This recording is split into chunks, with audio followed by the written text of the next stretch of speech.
Listen closely. Do you hear it? The winds of the desert, the whispers of the sea, the voices of kings and warriors. This is the story of a land like no other. A land where Africa meets Europe. A land of mighty empires, golden cities, fearless sailors, and wise scholars. A land called Morocco. For centuries, Morocco stood as a giant of Africa. Its power stretched across deserts, mountains, and oceans. Its culture shaped the world. But many have forgotten this great story, until now. Get ready. We are about to travel through time. We will meet the rulers, explorers, and dreamers who built the Moroccan Empire. Are you ready to begin? Let's go. Chapter 1.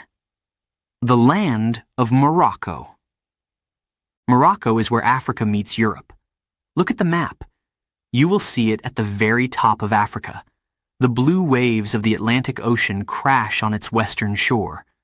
The calm waters of the Mediterranean Sea touch its north. To the east and south lies the vast, golden Sahara Desert. The land of Morocco is full of life and beauty. Snowy mountains rise in the distance. Green valleys stretch far and wide. Ancient cities glow under the sun. The air smells of spices, leather, and fresh bread. But Morocco is not just beautiful. It was powerful.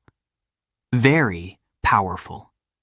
For hundreds of years, it was home to a mighty empire. Let's begin this journey.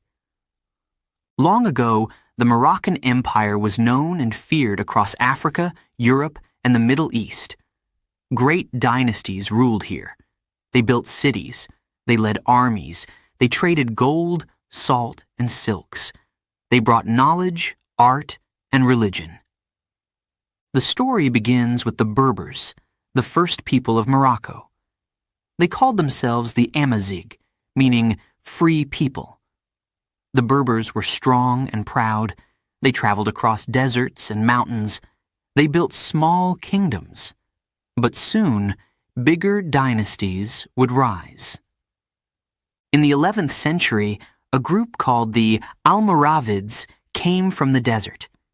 They wore blue robes to protect them from the hot sun. They were fierce warriors and strong believers in Islam.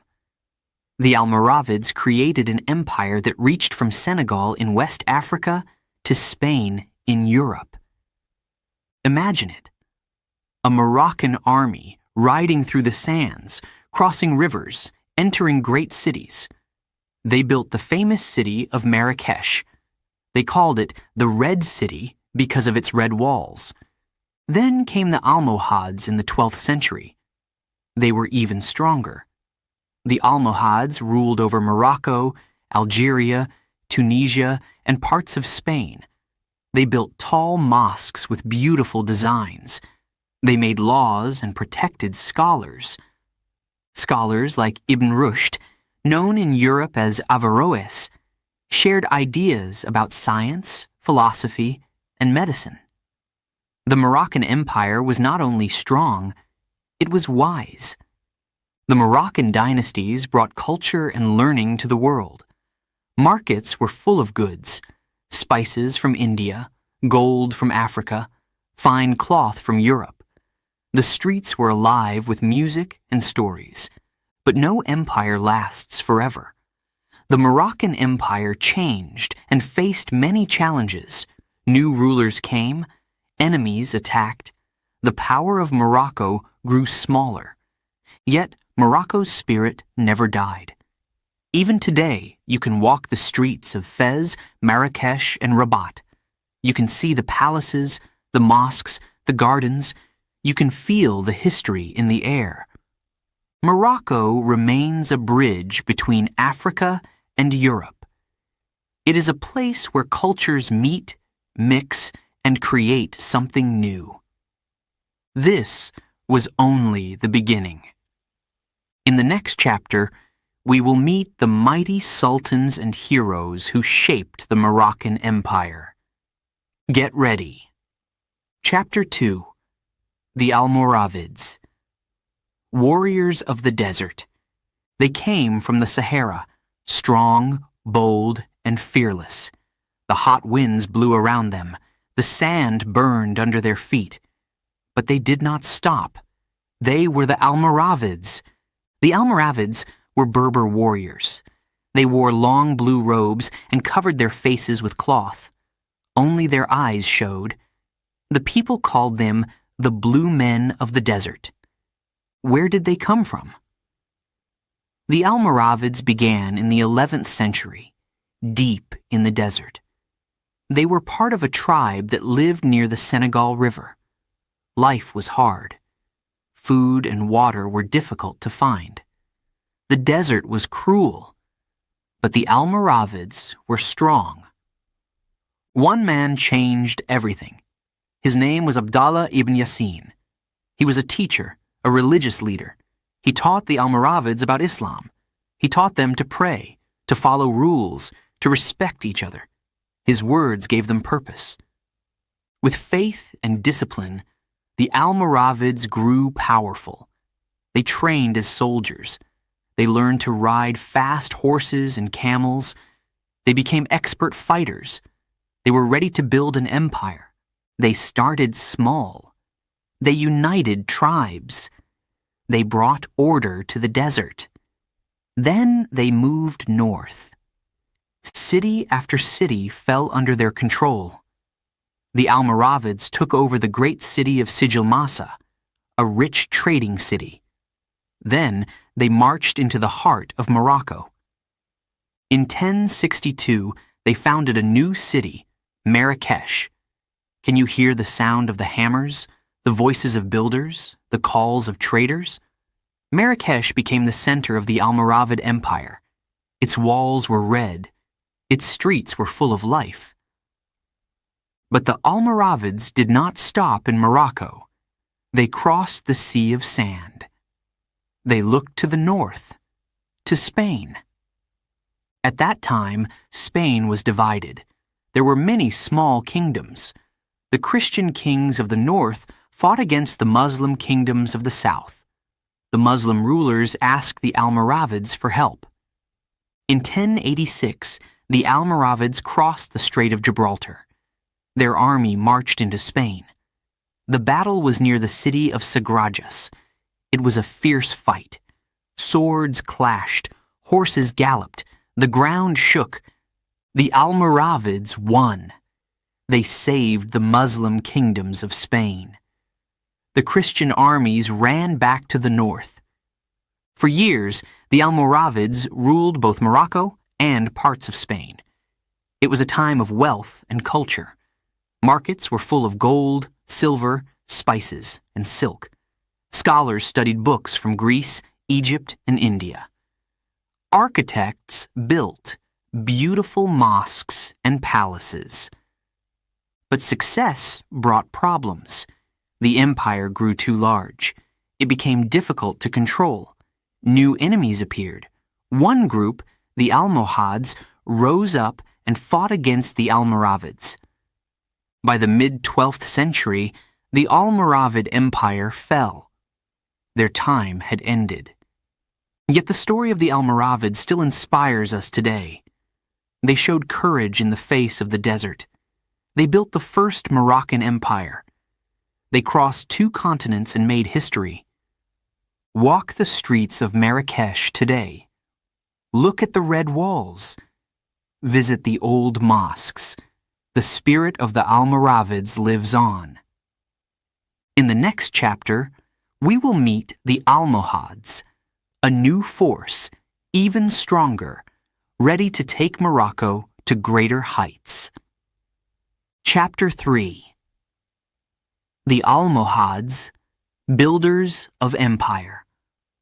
The Almoravids were gone, but Morocco's story was far from over. A new power was rising, stronger, wiser, more ambitious. They were the Almohads.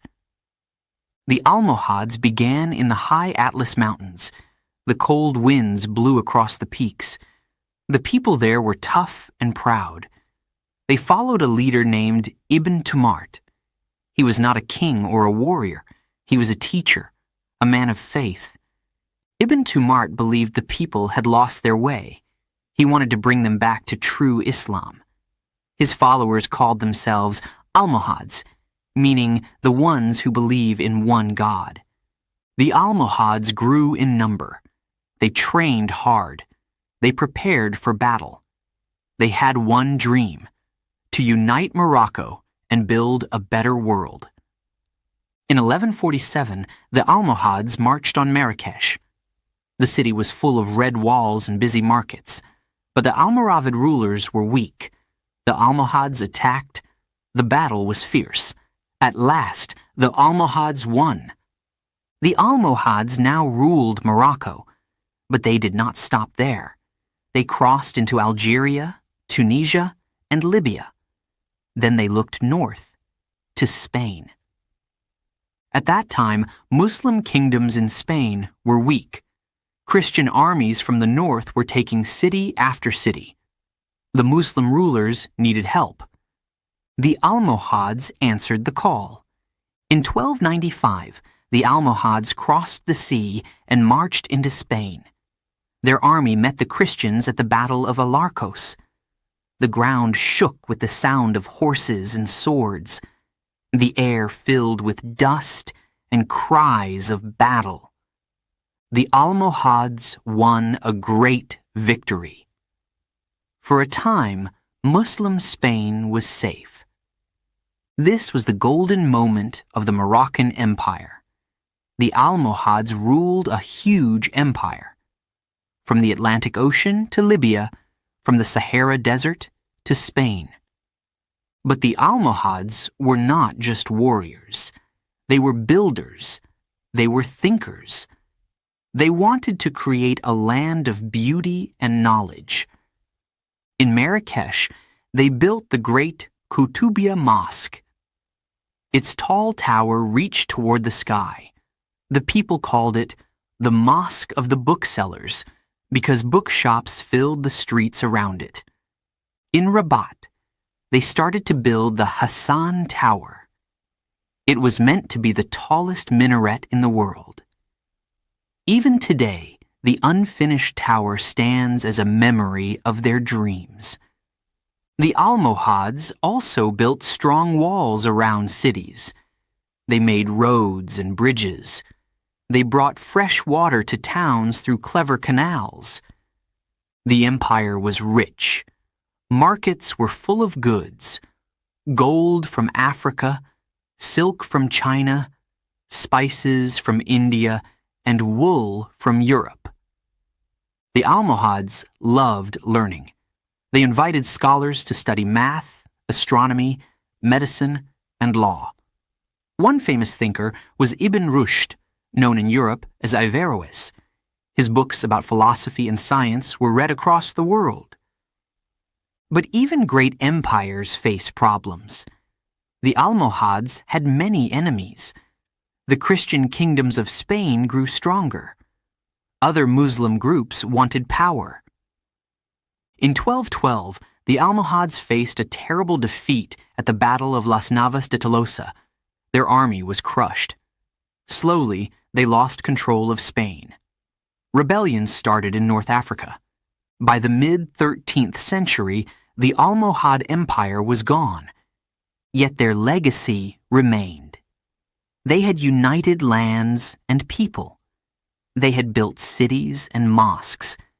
They had shared knowledge and culture. Today, when you walk in Marrakesh or Rabat, you can still see their work. You can stand by the walls they built. You can look up at the Koutoubia Mosque or the Hassan Tower. You can feel the greatness of the Almohads. The Moroccan Empire had more stories to tell. In the next chapter, we will meet the powerful sultans of the Saadian dynasty. Get ready for adventure, gold, and glory. Let's go. Chapter 4. The Marinids, A golden age of art and learning. The mighty Almohads were gone, but the story of Morocco was not over. A new dynasty rose from the shadows. They were the Marinids. The Marinids were Berber warriors. They came from the plains and mountains of Morocco. They were brave, clever, and ready to lead. In the 13th century, the Marinids captured the great city of Fez. From there, they ruled a powerful kingdom. But they were different from past rulers. The Marinids loved knowledge. They loved beauty. They wanted to build a kingdom of learning, art, and peace. Fez became their jewel. The streets of Fez were alive with the sounds of merchants, students, and travelers. The smell of spices filled the air. The walls of the city stood strong under the hot sun. The Marinids built beautiful mosques. Their walls were covered with colorful tiles. The shapes and patterns amazed the eye. But the Marinids' greatest gift to Morocco was education. They built madrasas, special schools for students.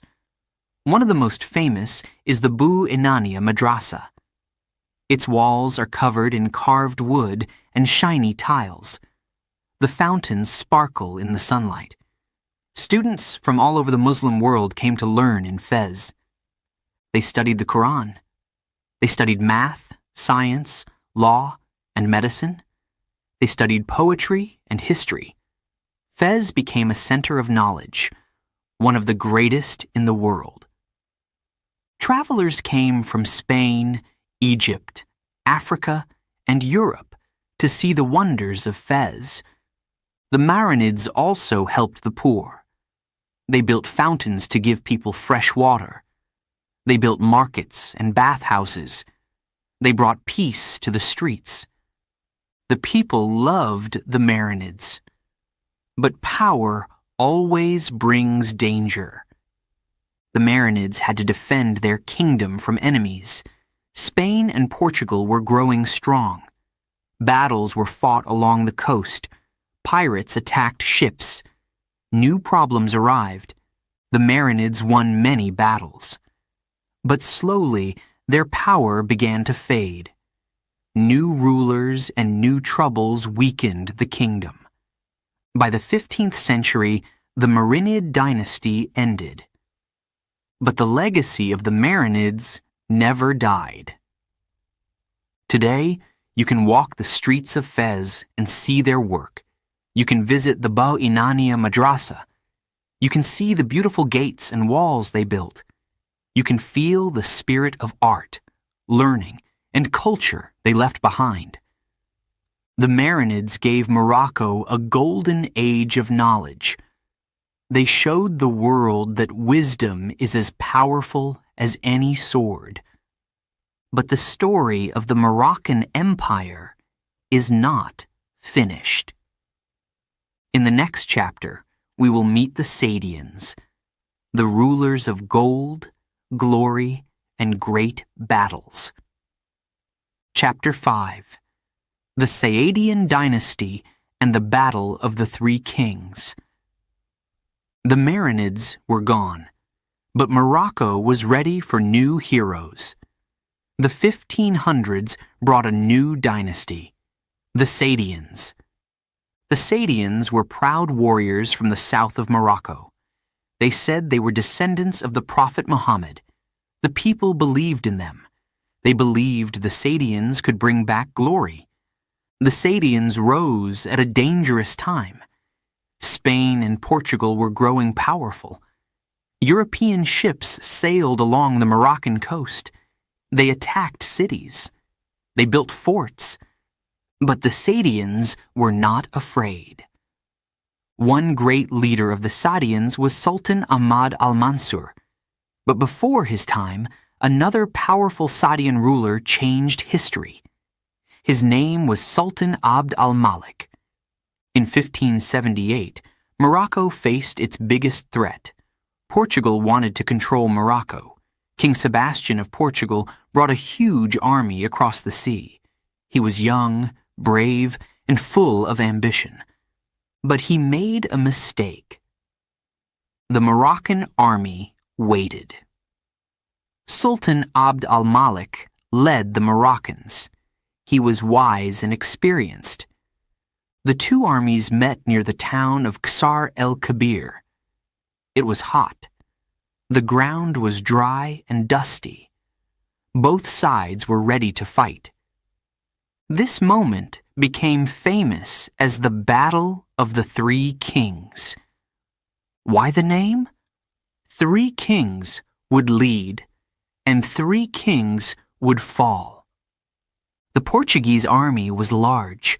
They had knights, horses, and cannons. The Moroccans had strong warriors, archers, and clever tactics. The battle began. Swords clashed. Horses charged.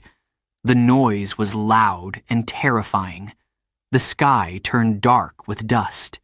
Men shouted and flags waved. But the Moroccans stayed calm. They surrounded the Portuguese forces. A surprise happened. Sultan Abd al-Malik died during the battle. Some say he was sick. Some say he was poisoned. But he had trained his army well. The Moroccans kept fighting. The Portuguese king, Sebastian, also died in the chaos. A third king, the former Moroccan ruler al-Mutawakkil, who had helped the Portuguese, also died. 3 kings, all gone. The Moroccans won a huge victory.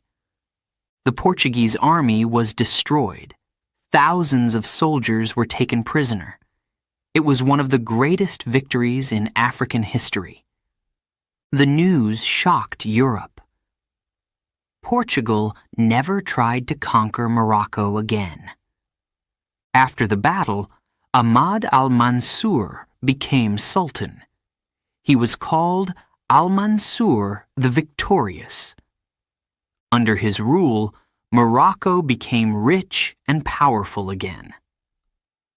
Ahmad al-Mansur built the famous El Badi Palace in Marrakesh. It had gold, marble, fountains, and gardens.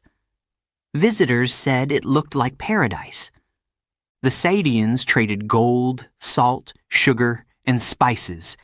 They also sent an army deep into Africa to conquer Timbuktu and Gao.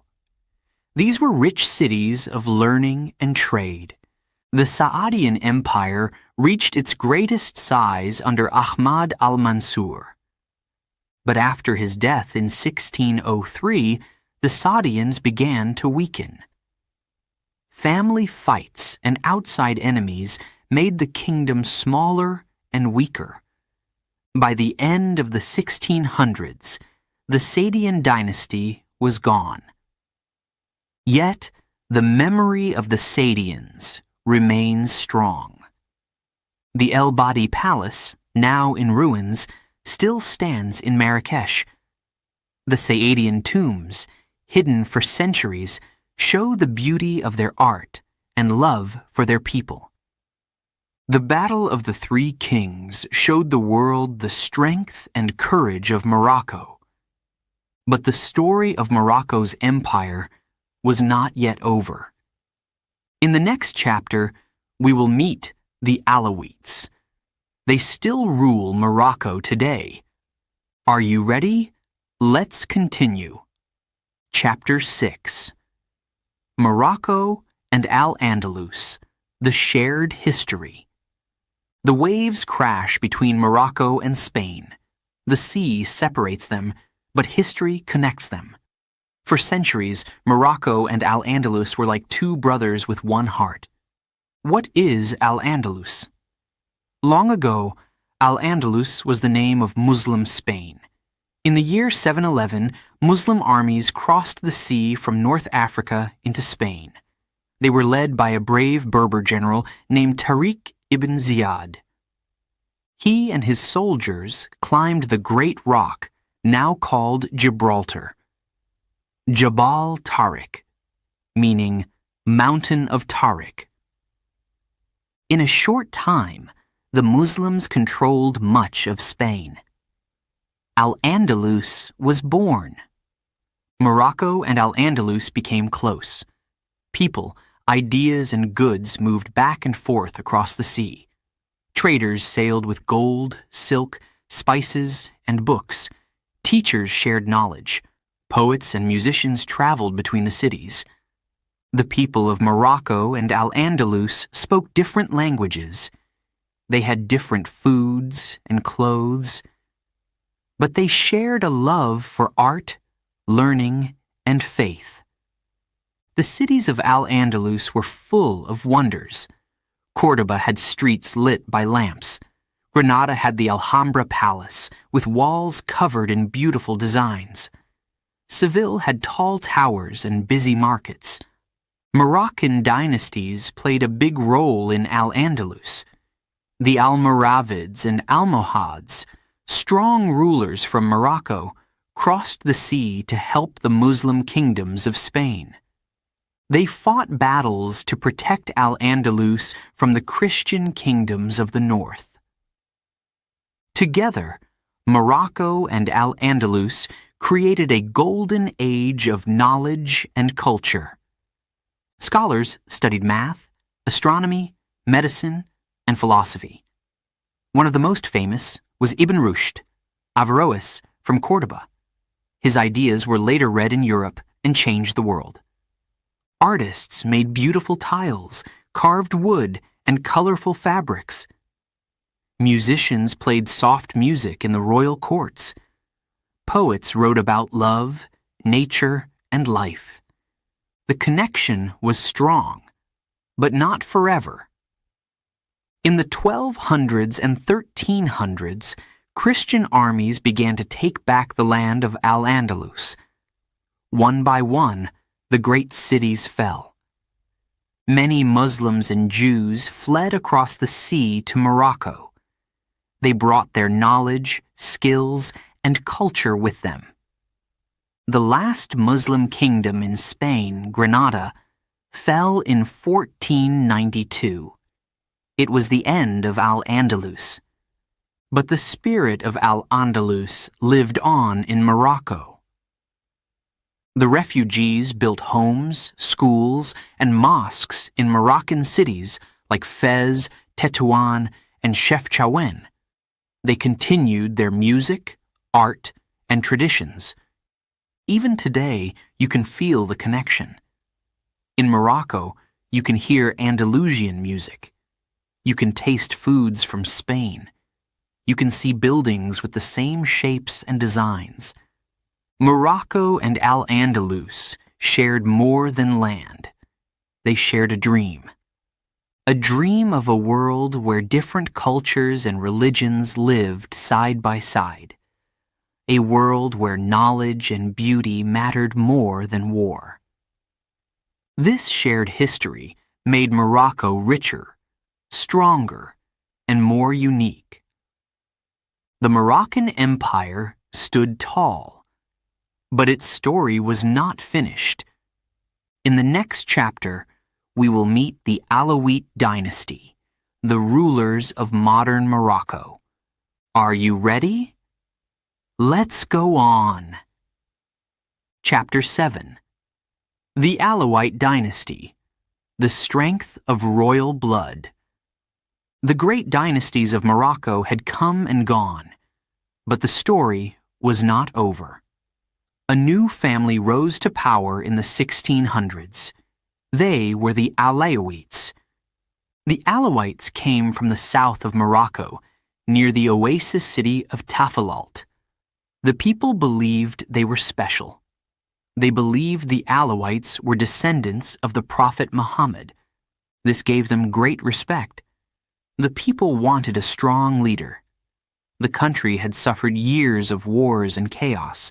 Cities were poor. Roads were unsafe. Enemies waited at the borders. The Alawites brought hope. In 1666, Moulay al-Rashid became the first Alawite Sultan of all Morocco. He was brave, smart, and fair. He united the country. He brought back order and peace. After him, his brother Moulay Ismail became sultan. Moulay Ismail ruled for 55 years. That is longer than almost any ruler in Moroccan history. Moulay Ismail was strong and strict. He built a powerful army called the Black Guard. They protected the land and kept the peace. He built a new capital city at Meknes. It had strong walls, grand gates, beautiful gardens, and palaces with golden decorations. Visitors called it the Versailles of Morocco. The Alawites stopped European invasions. They kept the ports safe from pirates. They opened markets for trade.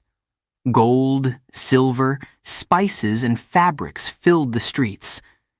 But they also cared about the people. They repaired roads. They built schools and mosques.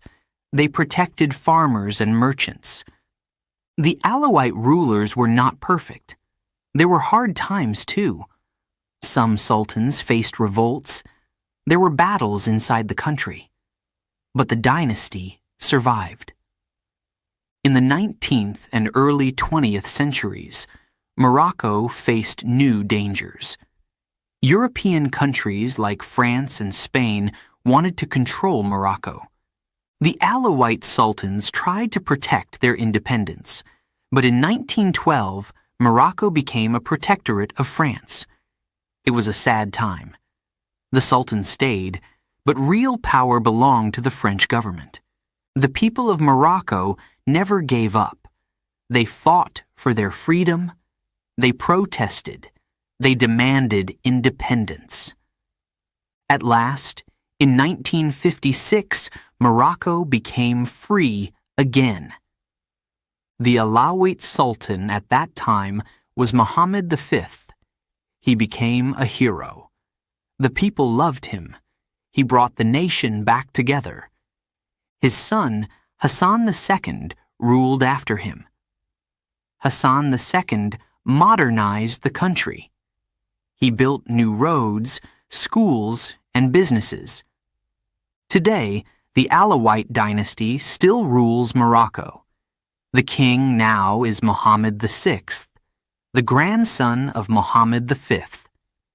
King Mohammed VI works to improve the lives of Moroccans. He has built hospitals and schools. He supports women's rights. He works to protect the environment. The Alawite dynasty has lasted for over 350 years.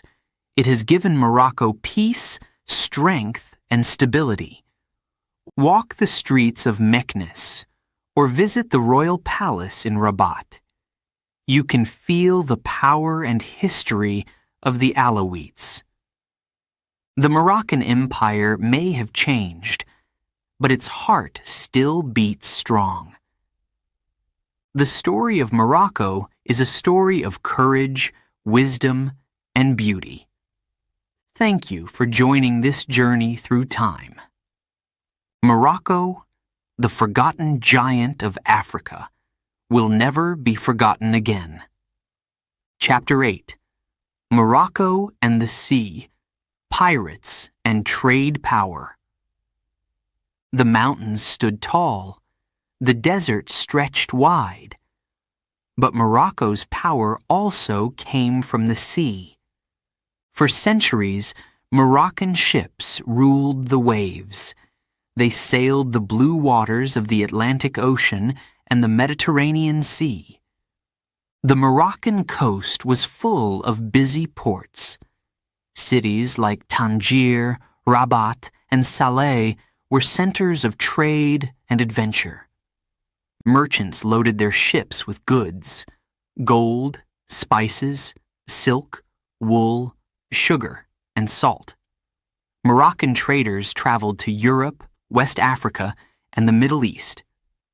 They brought back rare treasures: fine fabrics from Italy, silver from Spain, spices from India, books and ideas from the Muslim world. The sea was a door to the world. But trade was not the only reason Moroccan ships were famous. They were also feared as pirates. In the 16th and 17th centuries, the Moroccan pirates of Salé became famous. They were called the Salé Rovers. Who were they? Some were Moroccans. Others were Muslims from Spain who had escaped after the fall of Al-Andalus. They knew the sea. They knew how to fight. The Salé Rovers attacked ships from France, Spain, England, and even America. They captured ships full of gold and goods. They also took prisoners to sell for ransom. Sailors across Europe were afraid of the black sails of the Salé pirates. But the pirates were also clever businessmen. They made deals with some countries. In return for peace, countries paid the pirates to leave their ships alone. The city of Salé grew rich. Its markets were full of goods from around the world. Its streets were busy with traders and sailors. The Moroccan sultans sometimes supported the pirates.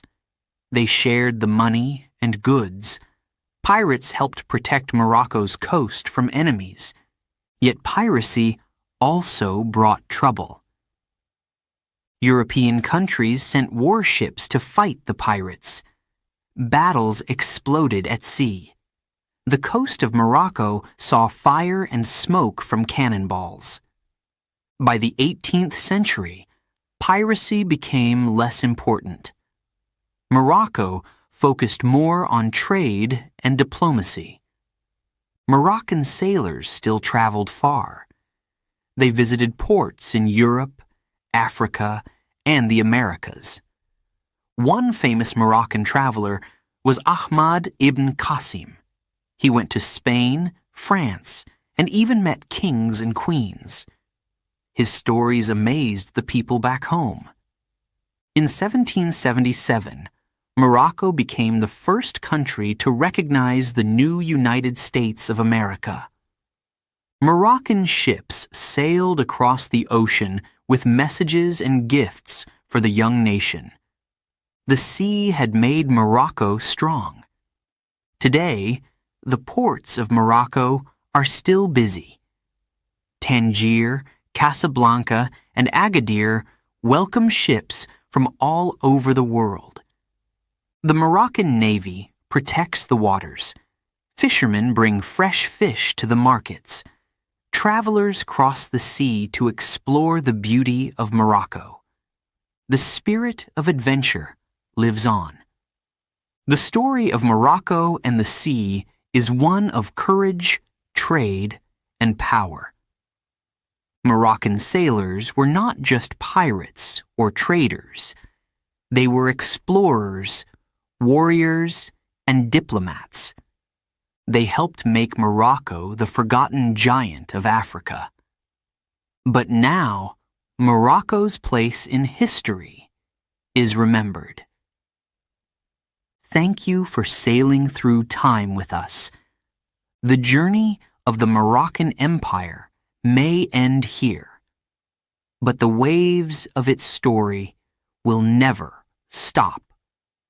Are you ready for more adventures? The Sea is Calling. Chapter 9. The Role of Morocco in Trans-Saharan Trade. The hot sun blazed in the sky. The golden sand stretched far and wide. The Sahara Desert looked empty, but it was full of life and riches. For centuries, Morocco controlled the trade routes across the Sahara. These routes brought gold, salt, spices, and more. How did they do it? The answer is simple. Camels. The camel was called the ship of the desert. Camels could walk for days without water. They carried heavy loads across the burning sands. They made trade between Morocco and West Africa possible. Caravans of camels moved slowly across the desert. Sometimes hundreds of camels walked in a line. Merchants led them under the hot sun and the bright stars at night. The journey was dangerous. Sandstorms could blind travelers. Thieves and wild animals attacked. But the rewards were great. From West Africa, traders brought gold. Lots of gold. Gold from places like Timbuktu and Gao. Gold that would make Morocco rich. In return, Morocco sent salt from mines in the north. Salt was very valuable. In some places, salt was worth as much as gold. Morocco also traded copper, cloth, weapons, books, and glass. Slaves were sadly part of the trade too, taken from war and raids. The cities of Morocco became rich and powerful. Fez, Marrakesh, Sijilmassa, and Tagaza were famous for their markets. Merchants shouted their prices. Buyers came from Africa, Europe, and the Middle East. The markets smelled of spices, cinnamon, pepper, and saffron. Bright fabrics waved in the wind. The sounds of drums and music filled the air. The Moroccan rulers knew the power of trade. The Almoravids and Almohads protected the trade routes. They built forts and wells. They made laws so merchants could travel safely. In the 1500s, Sultan Ahmad al-Mansur of the Sayyidian dynasty sent an army across the Sahara. His army conquered the Songhai Empire in West Africa. The Songhai Empire was rich with gold and trade. Cities like Timbuktu and Gao were centers of learning and culture. Moroccan soldiers brought back treasures and knowledge. This victory made Morocco even more famous. But controlling the desert was never easy. The distance was long. The heat was terrible. Slowly, the power of Morocco over the trans-Saharan trade weakened. New sea routes opened. Ships from Europe and the Middle East sailed around Africa. Trade by sea was faster and safer. By the 1700s, the great camel caravans became smaller and fewer. Still, the memory of Morocco's desert empire remains. Today, visitors can still see the ancient caravan routes. They can visit the old trading cities and imagine the long lines of camels walking through the sand. The trans-Saharan trade helped make Morocco a giant of Africa. It brought wealth, people, ideas, and culture from faraway lands. The Moroccan Empire became a bridge between Africa, Europe, and the Middle East. The story of Morocco and the desert shows us one truth. Courage, hard work, and the dream of adventure can change the world. Our journey through the Moroccan Empire is almost over. In the next and final chapter, we will remember the greatness of Morocco and why it still inspires us today. Are you ready? Let's finish our adventure. Chapter 10. The Legacy of the Moroccan Empire. Today, the mighty empires of Morocco are gone, but their spirit lives on. Today, Morocco still shines as a land of culture, beauty, and pride. Walk the streets of Fez and Marrakesh. Listen to the sound of people talking, laughing, and singing. Smell the spices in the markets, cinnamon, saffron, and mint. See the bright colors of fabrics, rugs, and pottery. Morocco is alive.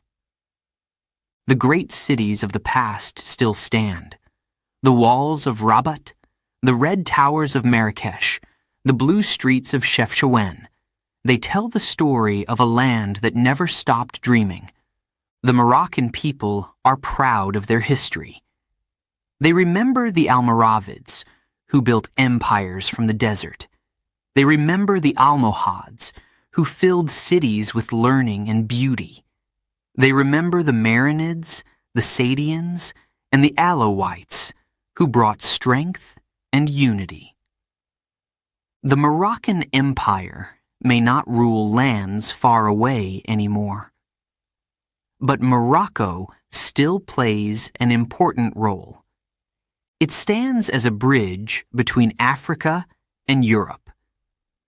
Ships sail to and from Morocco's ports. Planes bring visitors from around the world. People come to see the wonders of the past and the beauty of today. Morocco welcomes them all. Tourists visit the great mosques and palaces. They explore the old medinas and souks. They ride camels in the desert. They hike in the snowy Atlas Mountains. Morocco's culture mixes old and new. Ancient music plays beside modern songs. Old stories are told under the stars.